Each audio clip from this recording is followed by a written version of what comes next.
Hello everyone, कैसे हैं आप सब? बढ़िया हैं। चलिए, आज आप ब्लैक बोर्ड पे पीछे देख रहे होंगे, हो सकता है स्क्रीनशॉट भी ले लिया हो आपने, क्योंकि ये बहुत आवश्यक है आपको जानना। अगर आप कोई भी एग्ज़ाम क्लियर करना चाहते हैं, ना सिर्फ यूपीएससी, अगर आप एसएससी, एसएससी 10+2, रेलवे, जो भी एग्ज़ाम आप क्लियर करना चाहते हैं, तो उसका सबसे पहला स्टेप है कि आप जाकर उस एग्ज़ाम का सिलेबस देखिए। ऐसा नहीं है कि आप सीधा बस मुझे एग्ज़ाम देना है और बस बुक्स उठाए पढ़ने लग गए। नहीं, अगर आप स्टेप बाय स्टेप फॉलो करेंगे कि सबसे पहले सिलेबस देखेंगे, उसके बाद नेक्स्ट स्टेप क्या है, प्रीवियस ईयर क्वेश्चन। तो सबसे पहले आपको क्या देखना है, सिलेबस देखना। और सिलेबस सिर्फ देखना ही नहीं है, सिलेबस इस तरीके से देखना है कि आपको अपनी टंग पर अर्थात अपनी जबान पर याद होना चाहिए वो सिलेबस। इतनी अच्छी तरीके से आपको वो सिलेबस पढ़ना है। बहुत महत्वपूर्ण है सिलेबस पढ़ना। ये छोटी सी बात है परंतु बहुत बड़ी है। नहीं तो जिन्होंने एग्जाम क्लियर किया है ना, उनसे आप कभी पूछ कर देखना कि सिलेबस जानना कितना महत्वपूर्ण है। क्योंकि जब आपको पता ही नहीं होगा कि आपके जो आप एग्जाम देने जा रहे हैं उसमें किस तरीके से सवाल आते हैं, क्या क्या क्वेश्चन पूछे जाएंगे, किस किस क्षेत्र से पूछे जाते हैं, कौन कौन से सब्जेक्ट आएंगे आपके एग्जाम में, तब आप तैयारी किसकी करोगे। किसी ने कह दिया ये बुक खरीद लो, वो खरीद लेंगे, किसी और ने दूसरी सजेशन दे दिया, आप उसको फॉलो करने लग जाओगे, आप कभी एग्जाम क्लियर नहीं कर पाएंगे। सबसे पहला प्रथम स्टेप यही है कि आप सिलेबस देखिए।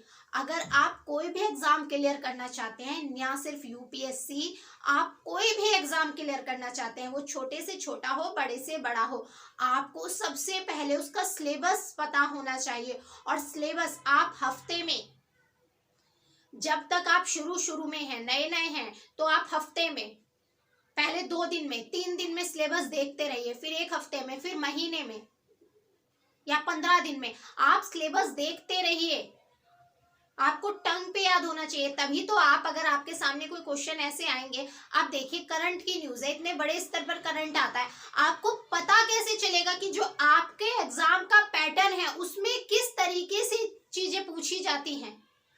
जब आप सिलेबस नहीं देखते तभी तो सबसे ऐसा होता है कि हम एग्जाम नहीं क्लियर कर पाते। सबसे पहला स्टेप है, बहुत महत्वपूर्ण है सिलेबस देखना। अगर आपको सच में रियलिटी में आपको एग्जाम क्लियर करना है ना, तो प्लीज प्लीज आप सिलेबस देखिए सबसे पहले जाकर, और उसकी जो एक एक बातें हैं, पॉइंट टू पॉइंट जो बात कही गई है उसमें वो देखिए, क्योंकि वहीं से आपको ये पता चलेगा कि आपका जो एग्जाम है उसकी मांग क्या है, वो चाहता क्या है आपसे, आप क्या पढ़ें और क्या छोड़ें। क्योंकि ये आप सब कुछ नहीं पढ़ सकते, ज्ञाता नहीं मांग रहा है वो आपको, वो ज्ञाता नहीं बना रहा है, वो जो मांग कर रहा है आपसे, आप उसकी पूर्ति कीजिए, आप एग्जाम क्लियर कर लेंगे। और ये पूर्ति कहाँ से, पता कहाँ से चलेगा, कैसे पूर्ति करेंगे आप मांग की उनकी, जब आप सिलेबस देखेंगे। सिलेबस देखिए, उसके एक एक शब्द को पढ़िए, तभी आपको पता चलेगा पर डे की न्यूज से कि किस तरीके की न्यूज, कौन सी न्यूज हमारे काम की है और कौन सी हमारे काम की नहीं है।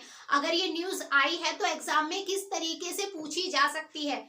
सच बताए, सच मानिए, सच कह रही हूँ कि अगर आप सिलेबस पढ़ते हैं, अच्छी तरीके से पढ़ते हैं, तो आपको खुद चीजें, उसके बाद जब आप सिलेबस पढ़ेंगे, सिलेबस पढ़ने के बाद आप प्रीवियस ईयर के क्वेश्चंस पेपर पढ़ेंगे, जो भी आप एग्जाम देने जा रहे हैं उनके प्रीवियस ईयर के, बैक ईयर के पेपर सबके होते हैं, तो आप उनको पढ़ेंगे तो आपको पता चल जाएगा कि किस तरीके से क्या क्या चीजें पूछी जा रही हैं, क्वेश्चन किस तरीके से पुटअप्स होते हैं, आपको किस तरीके से पढ़ना है, किस किस क्षेत्र को कवर करना है। ऐसा नहीं है कि करंट्स में अगर कोई न्यूज आ गई तो सीधा उसको वैसे ही पूछ लेंगे। हो सकता है उसका हिस्ट्री बैकग्राउंड रहा हो, कभी तो हिस्ट्री से पूछ ले, आप कहें कि करंट, अरे भाई इस बार तो करंट से तो नहीं आया था, हिस्ट्री से क्वेश्चन उठा था, हिस्ट्री ज्यादा थी, अरे वो संबंधित तो करंट से था, परंतु करंट में आपने उसके सारे आयाम नहीं पढ़े ना, क्योंकि कोई सारे ही क्वेश्चन करंट के हो या जो भी उठते हैं वो कहीं ना कहीं हिस्ट्री, ज्योग्राफी, एनवायरनमेंट, किसी ना किसी चीज से वो कनेक्ट होते हैं। तो जब कोई क्वेश्चन आप पढ़ रहे हैं उसके सारे आयाम देखिए कि किस किस से कनेक्ट होते हैं, इसकी बैकग्राउंड हिस्ट्री क्या है। तो आपके एग्जाम में, और सबसे पहली बात, ये सब जानने से सबसे पहली बात यही है कि आप अपना सिलेबस चेक कीजिए जाके कि सिलेबस मांग क्या कर रहा है वो आपसे। जब आपको पता ही नहीं होगी कि आप क्या उसकी क्या मांगे, जब आपकी दुकान पे कोई कस्टमर आता है तो जब आपको पता ही नहीं होगा उसे चाहिए क्या, उसकी मांग क्या है, कि आप क्या दे पाएंगे, क्या पूर्ति कर पाएंगे उसकी, नहीं कर पाएंगे ना। सबसे पहले तो कस्टमर को ही बताना पड़ेगा कि चाहिए क्या उसको। तो यही वाली बात है कि जो मांग है आपके एग्जाम्स की, अगर आपको अपना एग्जाम क्लियर करना है, सच में आप अपने एग्जाम को क्लियर करना चाहते हैं, तो सबसे पहला स्टेप सिलेबस है। सिलेबस जाइए, अगर आपके पास सिलेबस नहीं है तो प्लीज आज ही ले लीजिए, उसको देखते रहिए। अगर नहीं ले सकते तो ये इसका स्क्रीनशॉट ले लीजिए और उसको हफ्ते में, 2 हफ्ते में, 15 दिन में आप देखते रहिए कि क्या क्या चीजें हैं, क्या क्या पढ़ना है, क्या छोड़ना है, क्योंकि सभी कुछ नहीं पढ़ना। अगर सिलेबस नहीं देखेंगे तो सब कुछ पढ़ेंगे, ये भी पढ़ लो, वो भी पढ़ लो, ये भी आप जाइए बुक्स की शॉप पर जाइए, कितनी तरीके की मैगजीन्स आती हैं, करंट अफेयर्स की कितनी तरीके की मैगजीन आती हैं, बुक्स की कितने तरीके, कितने राइटरों की बुक्स है, क्या पढ़ेंगे, कितना पढ़ेंगे। आजकल हार्ड वर्क के साथ साथ स्मार्ट वर्क का जमाना है। अगर आप स्मार्ट वर्क नहीं करेंगे तो आप एग्जाम क्लियर नहीं कर पाएंगे। क्यों हमारे देश में एक दिमाग चलाने वाला इंसान मजदूर से ज्यादा पैसा कमाता है? कभी सोचा आपने? अगर मेहनत की बात करी जाए तो सबसे ज्यादा मेहनत तो वो इंसान करता है जो सड़क पे पत्थर तोड़ रहा है, गर्मी हो, सर्दी हो, बरसात हो, वो लगा रहता है। परंतु क्यों एक दिमाग चलाने वाला, सिर्फ क्या काम होता है, जो अंदर बैठे होते हैं ऑफिस में, एसी में बैठे होते हैं, दिमाग, माइंड, सारा खेल माइंड का है, स्मार्टनेस का है।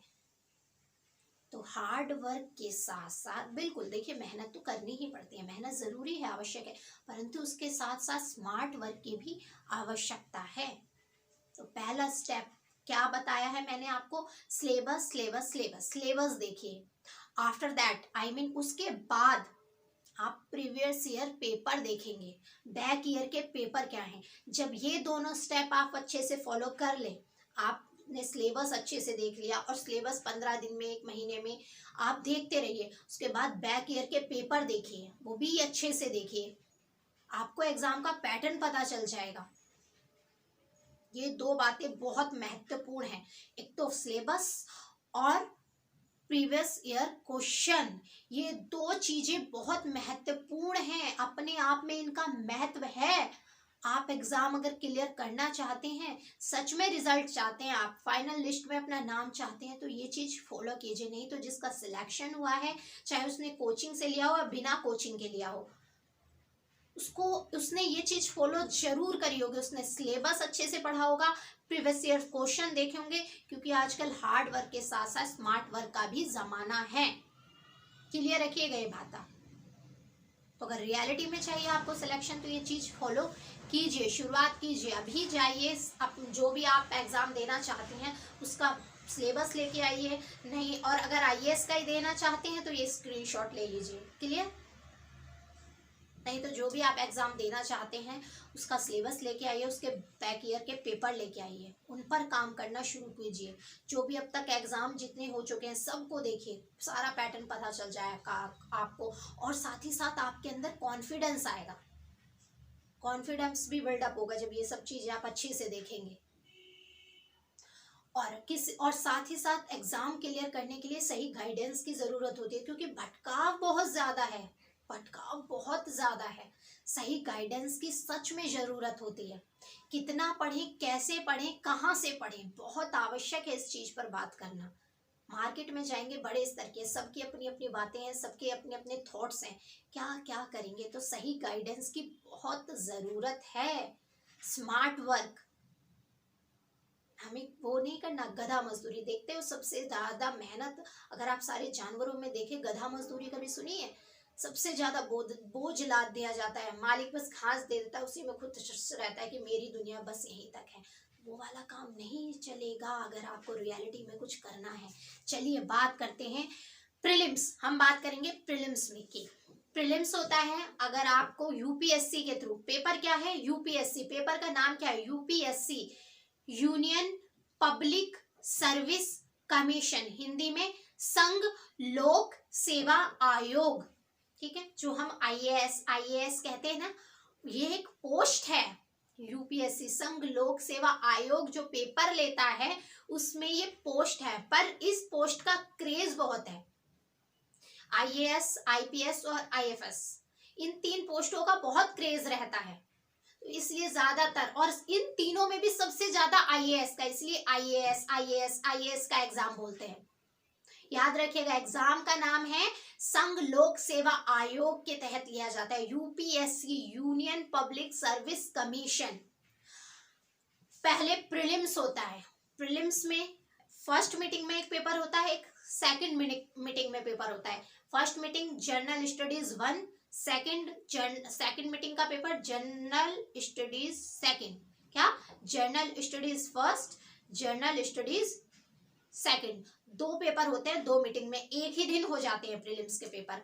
उसके बाद मेंस होता है, मेंस काफी लंबा चलता है, एक हफ्ते तक, एक हफ्ते से ज्यादा भी लग जाता है, तो एक हफ्ता तो मान के ही चलिए आप।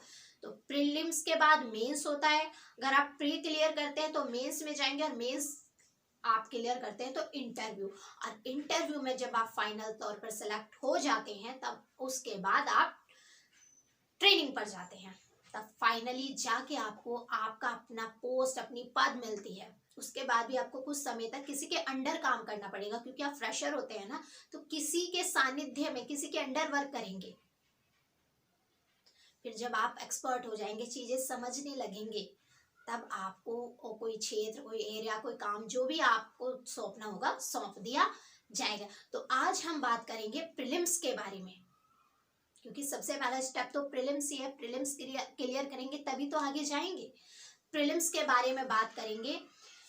पेपर फर्स्ट जिसे कहते हैं, जनरल स्टडीज पेपर फर्स्ट, 2 घंटे का समय होता है इसमें, कितने का, 2 आवर्स, 2 घंटे का समय होता है, 200 नंबर का पेपर होता है, कितने नंबर का, 200 मार्क्स का, 200 मार्क्स का पेपर होता है, 2 आवर्स, 2 घंटे का समय होता है।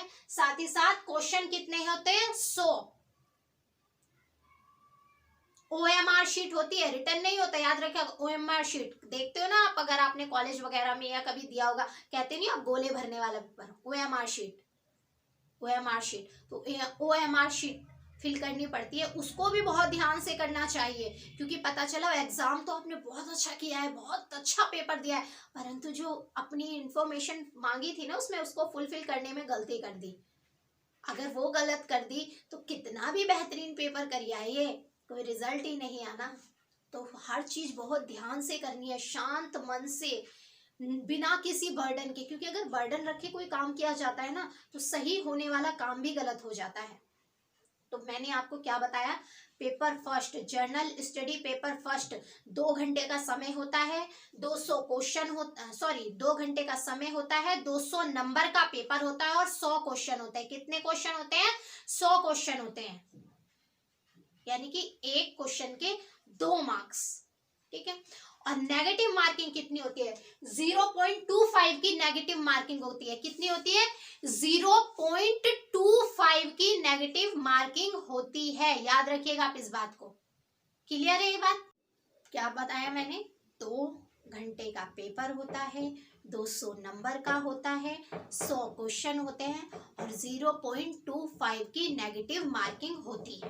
तो ये सारी बातें हमने जान ली। अब हम देखते हैं क्या क्या प्रीलिम्स में, जनरल स्टडीज पेपर 1 में क्या क्या आता है, कौन कौन से सब्जेक्ट हमें पढ़ने होते हैं। सबसे पहले बात करते हैं इतिहास अर्थात हिस्ट्री की।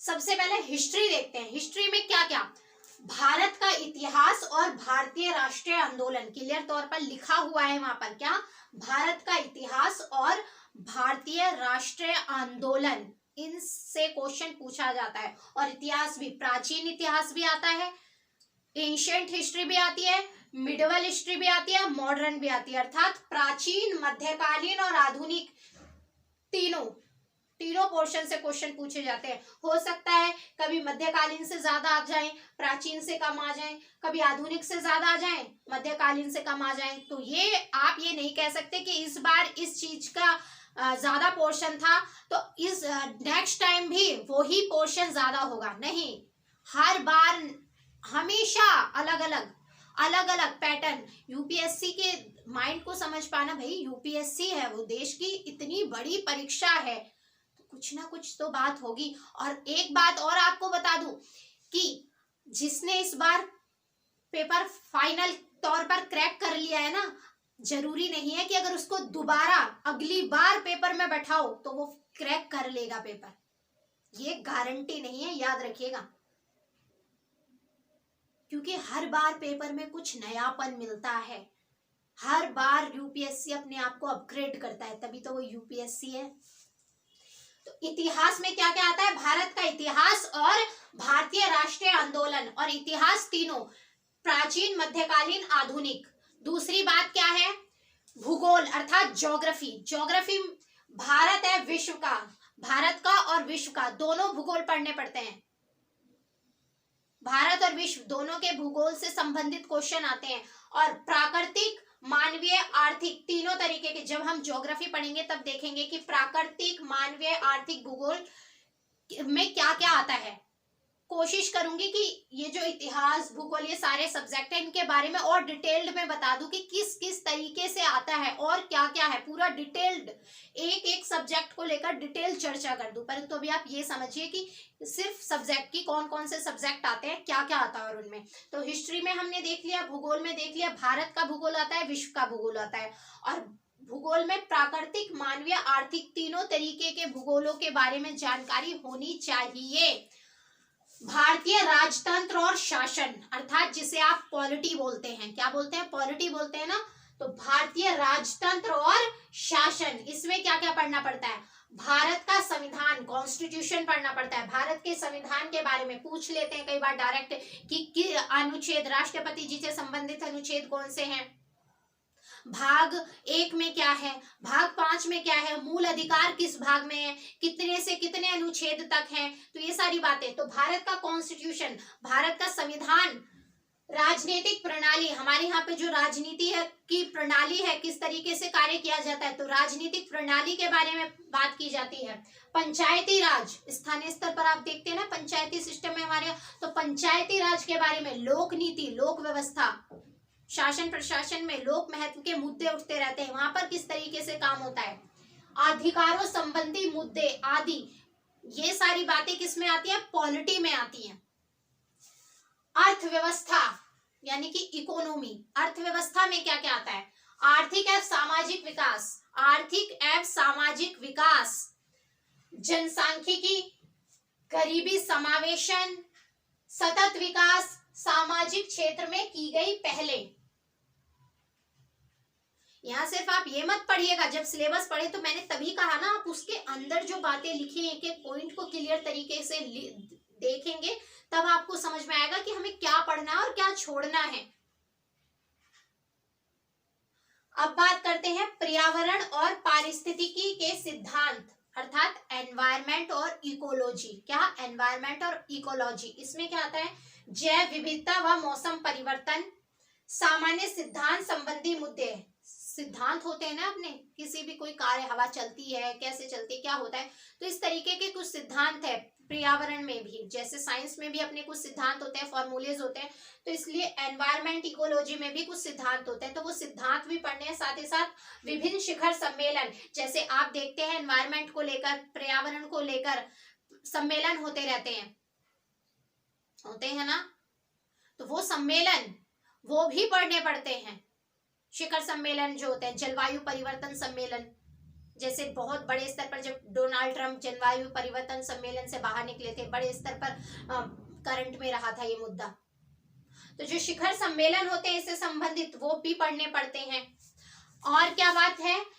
सामान्य विज्ञान, साइंस, जर्नल साइंस। जो जर्नल साइंस है वो सिर्फ 10th या 12th तक के स्तर की आती है, 12th भी नहीं, सिर्फ 10th तक के स्तर की बहुत नॉर्मल साइंस पूछी जाती है, जो अगर आप और हम जागरूक हैं तो हमें, आपको, सबको पता होगा, आपने वो साइंस स्कूल टाइम में पढ़ी भी होगी। बहुत नॉर्मल तरीके के, ज्यादा हाईफाई क्वेश्चन नहीं पूछे जाते, क्योंकि उन्हें आपको डॉक्टर नहीं बनाना, बस हाँ सबके बारे में पता हो थोड़ा थोड़ा, कुछ भी ऐसा ना हो ये नहीं पता, ये नहीं कि सबका ज्ञाता बना रहे हैं वो आपको, नहीं, पता सब कुछ हो, जागरूक, यानी कि जागरूक होना चाहिए। अब नॉर्मल बातें, मौसम परिवर्तन कैसे होता है, या बर्फ का जमना,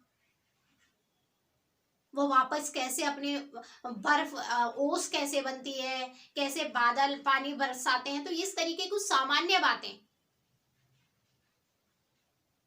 जो आप मिल्टन की बोतल देखते हैं उसमें कौन सी स्टील लगी होती है, बुलेट प्रूफ जैकेट में क्या क्या चीजें लगी होती है, तो ये कुछ सामान्य सी बातें हैं। जर्नल अवेयरनेस, सिर्फ जर्नल क्वेश्चन पूछे जाते हैं साइंस से संबंधित, ऐसा नहीं है कि वो आपको साइंस का ज्ञाता बनाएंगे, एक दिन एकदम साइंटिस्ट बना देंगे। तो सामान्य विज्ञान जर्नल साइंस पूछी जाती है। विज्ञान एवं प्रौद्योगिकी, science and tech, science and technology, science and technology अर्थात आप देखते हैं कि अभी कोई मिसाइल छोड़ी गई तो टेक्नोलॉजी थी कोई, राफेल लड़ाकू विमान, कौन सी टेक्नोलॉजी प्रयोग की गई है। समय समय पर आप सुनते रहते हैं ना, नई नई टेक्नोलॉजी लाई जाती है, हाइपर लूप ट्रेन, तो ये सारी क्या है, ये सारी टेक्नोलॉजी है, साइंस एंड टेक, इसके अंतर्गत ये सारी बातें की जाती है। ब्रह्मोस मिसाइल कैसे, क्या टेक्निक है, वो किस तरीके से अलग है, तो ये सारी बातें हम किस में पढ़ते हैं, साइंस एंड टेक में पढ़ते हैं, बहुत इंटरेस्टिंग है। सामान्य सिद्धांत, प्रौद्योगिकी के क्षेत्र में नवीनतम विज्ञान, जो भी प्रौद्योगिकी क्षेत्र में नई नई तकनीकें आती हैं उनके बारे में पढ़ते हैं। साथ ही भौतिक, रसायन और जीव विज्ञान, बहुत नॉर्मल क्वेश्चन पूछे जाते हैं सामान्य तौर पर ही, इतने बड़े स्तर पर आपको उनको बस ये है कि आपके आसपास जो हो रहा है उसके बारे में आप जागरूक हैं या नहीं है, क्लियर है। जनरली आपको पता होना चाहिए किस विटामिन की कमी से क्या होता है, विटामिन बी की कमी से क्या होता है, विटामिन सी की कमी से क्या होता है, विटामिन ए की कमी से, के की कमी से क्या होता है, तो ये जनरल अवेयरनेस के सामान्य क्वेश्चन है, पता होना चाहिए। तो इतने स्तर पर ही सामान्य साइंस, पहले यहाँ पर लिखा हुआ है कि सामान्य विज्ञान, क्लियर। समसामयिक घटनाएं, ये बहुत इंपॉर्टेंट है, समसामयिक घटनाएं, करंट अफेयर्स, क्या कहा गया, राष्ट्रीय व अंतरराष्ट्रीय महत्व की घटनाएं, राष्ट्रीय व अंतरराष्ट्रीय महत्व की घटनाएं सभी आयामों के साथ, ये देखिए सभी आयामों के साथ, मैंने अभी आपको बताया कि किसी जगह कोई दुर्घटना घटित हो गई, वो दुर्घटना इंपॉर्टेंट नहीं थी, कोई कुछ भी हो गया, कोई भी मतलब किसी भी कारण से वो जगह न्यूज में रही, हो सकता है वो जो घटना हुई उसके बारे में ना पूछ के उस जगह के बारे में पूछ दे कि ये जगह किस लिए फेमस है, उसकी हिस्ट्री अगर कोई रही होगी, इतिहास में वो जगह फेमस होगी, नाम रहा होगा उसका, तो उसकी हिस्ट्री से क्वेश्चन पूछ देंगे, या किसी ज्योग्राफिकल कोई खनिज संसाधन मिलता होगा वहां पर, कोई चट्टाने होंगी या कोई फेमस ज्योग्राफिकल एरिया होगा तो उससे पूछ देंगे, या एनवायरमेंट से जोड़ के पूछ देंगे कि वहां की जलवायु कैसी है, किस तरीके की कोई फेमस चीज रहती होगी, कोई फेमस तरीके की वनस्पति वहां मिलती होगी। तो क्या कहा गया है कि करंट अफेयर्स सभी आयामों के साथ, जब आप करंट अफेयर्स पढ़ते हैं तो सभी आयामों के साथ, क्लियर तौर पर, ये बहुत बड़ी बात है, यही चक्कर आ जाते हैं करंट अफेयर्स में, क्या पढ़े क्या छोड़े, क्योंकि कहा गया है राष्ट्रीय एवं अंतरराष्ट्रीय अर्थात नेशनल और इंटरनेशनल दोनों खबरें।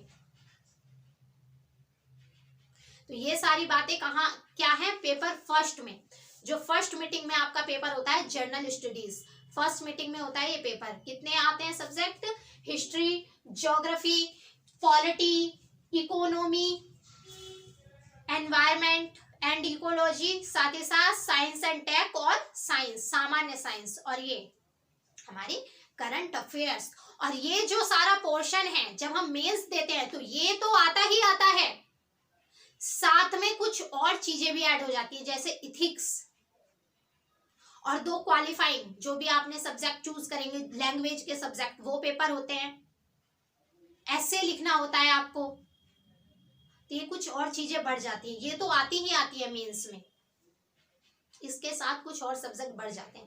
अब मैं आपको एक बात कहूं, आप देख रहे हैं, आपने देखा कि भाई इतना बड़ा सिलेबस है और अभी तो मेंस में और चीजें बढ़ जाएंगी, टेंशन नहीं लीजिए, अगर आप चीजों को सही तरीके से और सही गाइडेंस में करते हैं तो आप कुछ भी कर जाएंगे।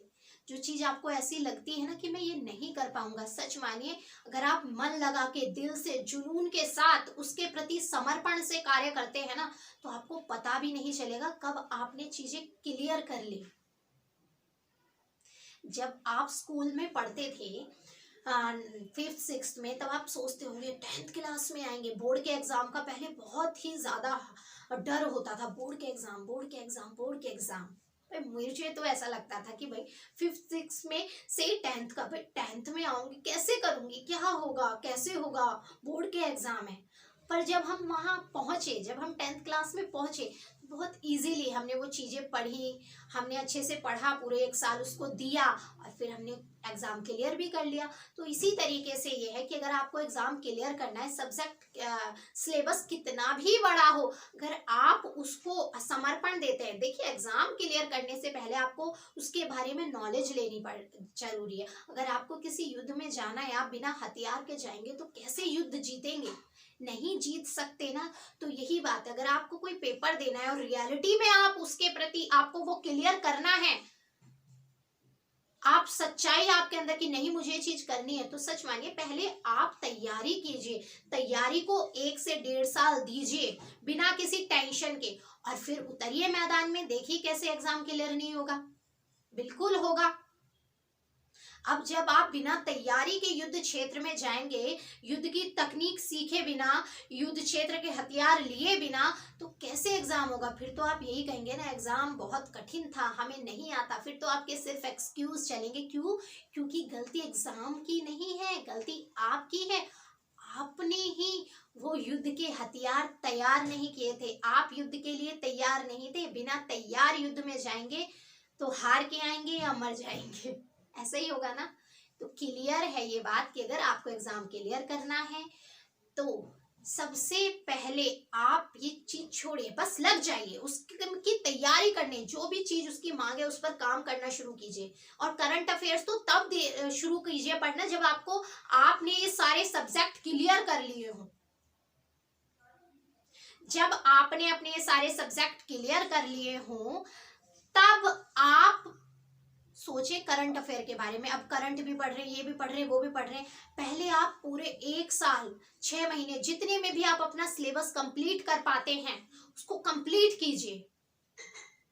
उसके बाद आप करंट के बारे में, क्योंकि करंट 1 से 2 साल का पूछा जाता है, मैगजीन्स आती है, आप उससे कवर कर सकते हैं अच्छे से। अगर आप डेली भी 1 घंटा न्यूज पर देते हैं, एक न्यूज़पेपर फॉलो करना शुरू कीजिए डेली, और कोई भी एक चैनल जैसे राज्यसभा टीवी हो गया, डीडी न्यूज हो गया, बहुत ऑथेंटिक चैनल है, अच्छे चैनल है।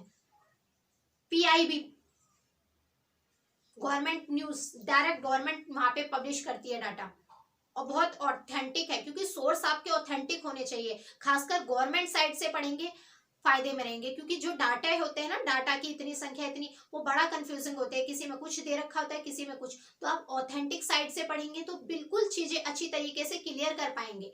तो अगर आपको रियलिटी में पेपर देना है तो सबसे पहला स्टेप यही है कि आप डरना छोड़िए और उसकी तैयारी में लग जाइए। जब तैयारी कंप्लीट होगी तो जब आप एग्जाम देने जाएंगे ना, एक अलग सा कॉन्फिडेंस होगा। ठीक है, पहले अटेम्प्ट में नहीं हुआ, जब आप एग्जाम देके आते हैं उसके बाद कमी देखिए, कहाँ कौन सा पोर्शन मेरा कमजोर रहा, उस पर काम कीजिए, अगली बार डेफिनेटली आपका पेपर निकल जाएगा।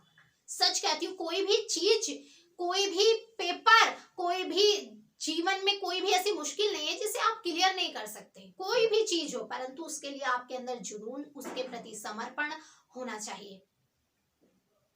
आप यही सोचिए कि अगर आपकी कोई फेवरेट चीज आ जाए, आपको केक अच्छा लगता है या कोई मिठाई अच्छी लगती है, तो आप क्या करते हैं, अगर आ जाए आपके सामने, हाँ मैं तो इतना खा लूंगा, और धीरे धीरे करके, उस समय नहीं खा पाएंगे परंतु धीरे धीरे करके समाप्त तो कर देंगे। अभी नहीं खा रहा, मैं बाद में खा लूंगा, रख देना मेरे लिए, हो जाता है ना ऐसा कई बार, मेरी फेवरेट है ये। तो इसी तरीके से अपने काम को भी अपना फेवरेट बनाइए, काम को फेवरेट बनाएंगे और धीरे धीरे धीरे धीरे करके उसको खाएंगे, परंतु कंटिन्यूटी में।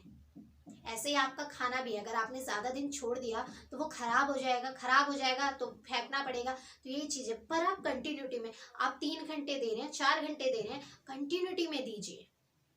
हाँ, मैं मानती हूँ कि कई बार ऐसी सिचुएशन आ जाती है, कई बार, रोज नहीं, देखिए बहानेबाजी मत लाइएगा बीच में, परंतु कई बार सिचुएशन ऐसी आ जाती है कि हम 4 घंटे देते हैं, हम 2 घंटे दे पाते हैं, परंतु उसको आगे एडजस्ट कीजिए।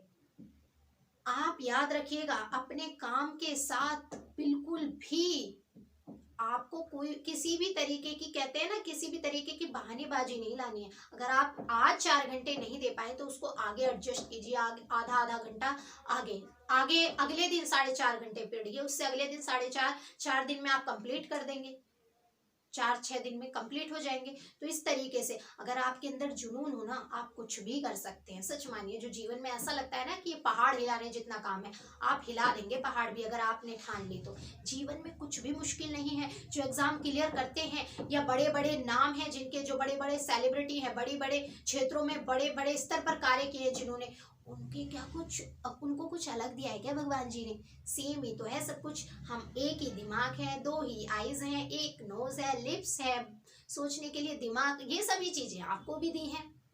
और आप उनको देखिए ना, जिनको शायद आपसे कुछ कम दिया हो और वो फिर भी कामयाब हैं। क्यों नहीं हो सकते कामयाब? आप बिल्कुल हो सकते हैं। चलिए, तो हमने पेपर फर्स्ट देखा, अब हम बात करेंगे पेपर सेकंड, जिसे हम सी सेट भी बोलते हैं।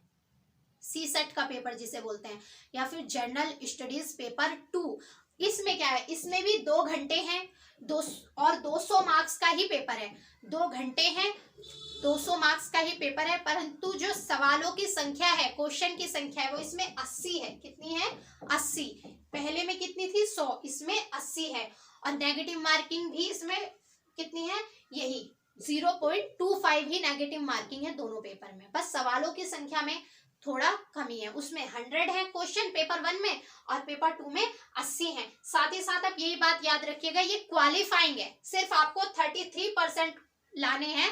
अगर आप 33% ले आते हैं तो आप पेपर क्वालिफाई। अगर आपको ऐसा लगता है कि जब आप ये पेपर करने बैठे हैं कि मैंने 33% लाइक कर लिया है, कुछ एक्स्ट्रा कीजिएगा, क्योंकि कट पिट के ही 33% आ पाते हैं, कितना हो जाएगा तो आप छोड़ भी सकते हैं, कोई बात नहीं। सिर्फ इतना है कि 33% लाने हैं, क्वालिफाइंग है ये पेपर। इसके हिसाब से मेरिट नहीं लगती, मेरिट लगती है पेपर 1 के हिसाब से।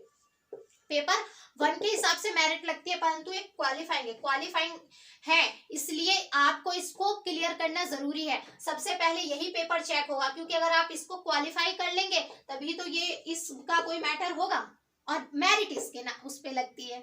कितना यूपीएससी है भाई, तो इसको देखते हैं। सबसे पहले अगर आप इसको पास कर लेंगे तब ये पेपर चेक होगा आपका। जब आपने इसको पास ही नहीं किया, इसमें आपने कितना भी अच्छा स्कोर किया हो, कोई मैटर ही नहीं रखता, क्योंकि ये क्वालिफाइंग है आवश्यक तौर पर। और अगर आप इसको भी आराम से करते हैं, आप हफ्ते में इसके लिए 2 घंटे भी दे देते हैं, हर हफ्ते 2 घंटे भी दे देते हैं, या फिर एग्जाम आने से पहले भी 1-2 महीने इस पर काम करते हैं तो भी क्लियर कर जाएंगे। परंतु एक स्ट्रैटेजी के साथ, स्ट्रैटेजी बनाकर काम को करेंगे तब क्लियर कर पाएंगे, सही गाइडेंस के साथ। और ये भी ध्यान रखना चाहिए कि कौन सही गाइडेंस दे रहा है, कौन नहीं, क्योंकि आजकल बहुत बड़े स्तर पर मार्केट बन गई है, ये भी पता ही नहीं चलता कौन कहाँ क्या क्या बेच रहा है। सब कुछ ये इम्पोर्टेंट है, इसको पढ़िए, ये देखिए, यही आएगा, अगर ये पढ़ लिया तो एग्जाम क्लियर। अरे बताइए, आपके क्या डायरेक्ट कांटेक्ट है? डायरेक्ट बात कही है आपकी? तो इतने बड़े स्तर पर तो प्लीज, बेवकूफ वो आपको तब बनाते हैं जब आप बनते हैं। कहते हैं आज की दुनिया में बेवकूफ बनने वाला होना चाहिए, बनाने वाले बहुत मिल जाएंगे। तो आपने कई बार देखा होगा, देखिए ये पढ़िए, इसके बाद सिलेक्शन पक्का ही पक्का, यहाँ से क्वेश्चन आएंगे ही आएंगे, ऐसा होगा ही होगा। अरे भैया, कैसे डायरेक्ट कांटेक्ट है क्या? हमें भी बता दीजिए। तो यही बात है कि अगर आप इस पे थोड़ा सा भी मेहनत करते हैं ना, एग्जाम आने से पहले 2-3 महीने पहले शुरू कर देते हैं, अच्छे से कर लेंगे आप क्लियर, कोई दिक्कत नहीं है। या अगर आप ज्यादा ही वीक हैं तो आधा, एक रोज हफ्ते में, मतलब शुरू से ही हफ्ते में या हफ्ते में 2 बार 1 घंटा इसको देना शुरू कीजिए। कोई भी एक बुक पकड़ लीजिए, उसको again and again and again उस पर काम करते जाइए। एक बार कंप्लीट हो गई, दोबारा पढ़िए। और साथ ही साथ प्रीवियस ईयर के पेपर जरूर देखिए, प्रीवियस ईयर के पेपर देखते रहिए। और कोई भी एक अच्छी बुक ले लीजिए, कोई भी एक अच्छी, हम कोशिश करेंगे बुक्स पर भी बात करेंगे कि कौन कौन सी बुक लेनी चाहिए, कौन सी बुक्स पढ़नी चाहिए। तो कोई भी एक बुक ले लीजिए। और भी ज्यादा वीक है तो ठीक है, आपको किसी टीचर से पढ़ लीजिए, परंतु ज्यादा टाइम बस वेस्ट कीजिएगा, क्योंकि क्वालिफाइंग है ओनली। मेरिट इसके लिए लगनी है, परंतु ये भी आवश्यक है, क्योंकि अगर यही क्लियर नहीं करेंगे तो इसमें कितने भी अच्छे मार्क्स ले आइए कोई मैटर नहीं करेगा, कोई फायदा नहीं होगा। तो ये भी आवश्यक है, अगर आप इसको स्ट्रैटेजी बनाकर और वो स्ट्रैटेजी फॉलो करते हैं, थोड़ा थोड़ा भी काम करते हैं इस पर, तो भी आप क्लियर कर जाएंगे। देखते हैं पेपर 2 में क्या आता है। बोधगम्यता, कॉम्प्रिहेंशन, क्या कॉम्प्रिहेंशन, संचार कौशल सहित अंतर व्यक्तिक कौशल, interpretation skill including communication skill, क्योंकि आपको बातचीत करने का तरीका बहुत महत्वपूर्ण है। जब अगर आप गवर्नमेंट जॉब में जा रहे हैं और आईएएस वगैरह की पोस्ट मिल रही है, अच्छे प्रशासक तभी तो बन सकते हैं जब आपके अंदर कम्युनिकेशन स्किल होना पहले बहुत जरूरी है। तार्किक कौशल एवं विश्लेषणात्मक क्षमता, logical reasoning and analytical ability, reasoning और बहुत अच्छे से आप, अगर मैं कह रही हूँ ना आपसे कि अगर आप थोड़ी सी स्ट्रेटेजी बनाकर काम करते हैं और इसके प्रीवियस ईयर के पेपर पर काम करते हैं तो आप एग्जाम क्लियर कर लेंगे। निर्णय लेना और समस्या का समाधान, क्या कहा गया है, निर्णय लेना और समस्या का समाधान, decision making and analytical ability, आपके अंदर, आप जिस सर्विस में जा रहे हैं वहां डिसीजन मेकिंग का बहुत बड़ा अपना महत्वपूर्ण, आपसे पूछ लेंगे, आपको 4 ऑप्शन दे देंगे कि आप एक ऊपर समस्या दे देंगे या कोई सिचुएशन दे देंगे, आपको 4 ऑप्शन देखेंगे, आपको उसमें से एक चूज करना पड़ेगा। आपकी एबिलिटी पता चल जाएगी कि आप किस तरीके के, किस माइंडसेट के पर्सन हैं, किस समस्या को किस तरीके से सुलझाएंगे। और ये चीज आप मेंस में, इथिक्स में भी देख सकते हैं, वहां भी आपको एक केस स्टडी दे देंगे, केस स्टडी देंगे, आपसे पूछ लेंगे, ऑप्शन देंगे, जो भी आप ऑप्शन उसमें से चूज करेंगे उसके बारे में फिर नीचे आपको क्लैरिफिकेशन देना पड़ेगा कि हम क्यों इसको चूज कर रहे हैं। सामान्य मानसिक योग्यता, जर्नल मेंटल एबिलिटी, आधारभूत संख्यात्मक योग्यता, संख्याएं व उनमें आपसे संबंध, आप देखते हैं रीजनिंग में संख्याओं से संबंधित भी रीजनिंग आती है जिनमें आपसे संबंध पूछा जाता है, तो ये बात की गई है। Data interpretation, chart, graph table, data पर्याप्त था, ये जो मैथ्स का पोर्शन है 10th स्तर की मैथ है, क्लियर तौर पर लिखा गया है सिर्फ 10th स्तर की। तो मैंने आपसे पहले ही कहा कि अगर आपको थोड़ी बहुत नॉलेज है तो कोई दिक्कत ही नहीं है, अगर नहीं है, बिल्कुल भी नॉलेज नहीं है, आप इस पेपर से डरते हैं तो भी टेंशन मत लीजिए, बिल्कुल सही गाइडेंस से, सही तरीके से, सही स्ट्रेटेजी से काम करेंगे, थोड़ा भी काम करेंगे इस पे तो बहुत आराम से क्लियर कर लेंगे।